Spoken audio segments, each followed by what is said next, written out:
Hey, what's up guys? Alright, so this actually came out a few days ago, but we do have the full chapter summary for chapter 209 of Eden Zero. And yeah, it looks like in this chapter we're going to be getting a huge reveal, actually a couple of reveals, from the good version of Ziggy. So let's just jump right into it.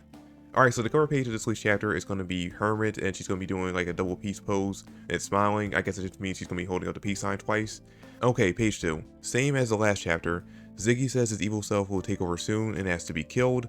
Ziggy says he has no time to answer all of Shiki's questions. He's calling his evil side Ziggy like it's a different person. Pino confirms that the good Ziggy is real and his evil self is being blocked. Shiki is desperate for an explanation about Ziggy's alternate personality. Ziggy clarifies he was actually taken over by someone else. Okay, so this is actually the first huge bombshell we're finding out from this chapter, that Ziggy actually wasn't just turned evil by some mysterious force, he actually got taken over by someone else. So the entire time that Ziggy and Shiki's been fighting, it's actually a different person completely. Which, I guess that means that this person actually took over Ziggy's body after he died, because Ziggy was still Shiki's lovable grandpa up until the moment where he died, when Shiki was like, what, 5 or 6 years old? And then I guess somewhere in between when he died and before chapter 101, Ziggy's body got taken over by this evil person and came back to life. And I'm definitely interested in finding out who this other Ziggy is. But one question that's instantly popping in my mind now is, if the good version of Ziggy didn't get taken over until after he died, then why did he turn the shining stars and dark stars from humans into androids? Because originally I thought the evil version of Ziggy just like kidnapped them or something and forced them into being androids and then wiped their memories of being humans. But now I'm guessing that something else must have happened, like Ziggy, like the good version of Ziggy must have found them when they were dying or something like that and turned them into androids to save their lives. But then why wipe their memories? Ziggy has no memory of being the future Shiki, but he's aware of it. He begins explaining what happened when he left Eden. Before Ziggy could go back in time, a chronophage called the EZ and sent it to Universe 1 Grand Bell in the past. You know what? I'm honestly not even surprised by this. I mean, the chronophages have been a nuisance since like the beginning of the series anyway, so it would make sense that one will show up here in this crucial moment for Ziggy. And on top of that, we already found out earlier in this arc that Rebecca's ether is actually tied directly to summoning chronophages, so the fact that they're using her ether as a base for the Eden Zero's power source to go back in time, it makes sense that one will end up showing up right there and then. The accident left Ziggy with amnesia and damaged the EZ. He named Grand Bell after the sound of the exploding ship, which reminded him of a Grand Bell. He eventually repaired EZ and made many robots, but found no traces of his old identity on the ship. Ziggy built a town that became the theme park. He learned of Mother from one of the park goers and set on the EZ to find her. Ziggy refuses to say where he found Shiki. Okay, so that sucks that he's not telling us, because I feel like this is the best time for us to find out where Ziggy actually found Shiki. Because that's a huge hanging plot thread right now, especially when Ziggy, or the evil version of him, said that Shiki is actually a danger to the entire universe. So wherever he found him is actually a very important place. So yeah, I feel like this is the perfect time to reveal that, but I guess Hiro wants to hold on to that theory or that mystery for a little bit longer. Shiki is upset that Ziggy won't tell him. I'm right there with you, man. But Ziggy simply doesn't have time to explain. You definitely have time to explain. Ziggy continues the story. See, look, right there. You have time to tell him, hey, I found you on this planet. Someone hijacked Ziggy's body after he died. He only learned the truth of himself from this person since his memories from before Grand Bell are still gone.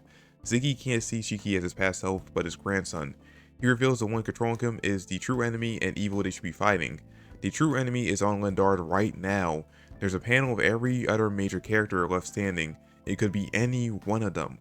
Okay, so yeah, that is the huge bombshell we're getting for this chapter, that the person, the true enemy of the entire series, is actually on Lendard right now, and it could be any one of the characters we've been following this entire time. Now, I have my theory about who it could be. I actually listed it down to 4 potential people who actually could be the true enemy, but I'm going to go into that after we get done the rest of the summary. Ziggy tries to reveal the enemy's name, but it comes out as garbled noise due to a language restriction program. His time is running out. Ziggy lowers his own ether levels as far as he can and tells Shiki to use Black Sky on him. Shiki doesn't want to, but Ziggy begs to die, then exists as an extension of the enemy, crying. On the EZ, Connor and Hermit are outside the medical room. Connor is worried sick, Hermit is troubled. Hermit has heard sister's whole story while sister tends to Nox. She's trying to piece everything together, including the 4 Shining Stars memories and when Pino was made. She suddenly realizes who the enemy is. Okay, so that's actually very interesting. We have Hermit figuring out who the traitor is in this chapter, which means she's definitely taken off the list of being the possible traitor. On Lendard, Elsie is standing across from a man lying on the ground with a bullet hole in his back. Her crewmates Goen and Hyoga, the fire and ice guys, are dead. Holy shit, I actually like those characters. We did not get to see enough of them before they died. The shot man is Jesse. Fucking Jesse, always killing off cool characters. He is dead, Elsie's cuffs are broken, a gun is lying near Jesse. Elsie stares down at Jesse's body, eyes bulging in a chilling glare. Chapter 210, Tragedy. Okay, so before I get into my list about who the potential traitors are, I want to talk about this ending right here because fucking Hyoga and Goen are dead. I actually like those characters. Like I said, we definitely didn't get to see enough of them. And it's not just that they died, they got brutalized by whoever they fought, because we see in one of the leaked images that I think Goen is the fire guy. I think that was the one who had the fire powers. Yeah, his head got cut off, or at least it looks like his head got cut off. So whoever they fought was definitely extremely powerful, because these characters were nothing to joke at. And if they were able to kill them and brutalize them that way, then it's most likely whoever the main villain of the entire series is, the one who took over Ziggy's body. Or at the very least, someone working with them. Now, I kind of feel like Hero's trying to give us a red flag here with his ending that Elsie's actually the one who's the traitor. But I feel like this is more of her just kind of like finding her dead crewmates here and to bring it free from being restrained. And she's kind of going on a warpath because her friends were killed off so brutally. Also, it's a shame that Jesse's dead, not because I didn't want the character to die, fuck him, but it's a shame that 1, he was killed off screen, and 2, he was killed before the whole reveal of him being the one that actually killed Creed actually happened, so there goes justice ever finding that out, I guess. Anyway, getting into my list of the 4 people I think could potentially end up being the true mastermind behind all of this. First off, there's Nox, who I think is the most likely suspect for most people right now, which, I mean, it kind of makes sense with her because of the fact that we haven't actually seen her in action just yet. She's only been stuck in that tube. And if she actually is a true mastermind who actually took over Ziggy's body, that would explain why 1, she's been missing for all of Rebecca's life, and 2, why she's the only mother that Ziggy kept alive, or the evil version or the true mastermind kept alive this entire time, because why would she want to kill her own self off? And number 2 is actually Clown, and that's because A, he's the only one of the 4 Dark Stars confirmed to still be alive, and B, we haven't gotten his backstory yet. We haven't seen the downloaded memories that he had from when he was a human, like we did with all the other ones. So we don't know if he actually was a human at any point and turned into an android, or if he actually was just an android this entire time. And if he was an android this entire time, then that could make sense that he would be the one to take over Ziggy's body when he died. Now, it could just be that maybe he wasn't actually the one who took over Ziggy's body, but he knows who did it and has been working under him this entire time. Now, number 3 is Sister, and honestly, I don't think it actually is Sister.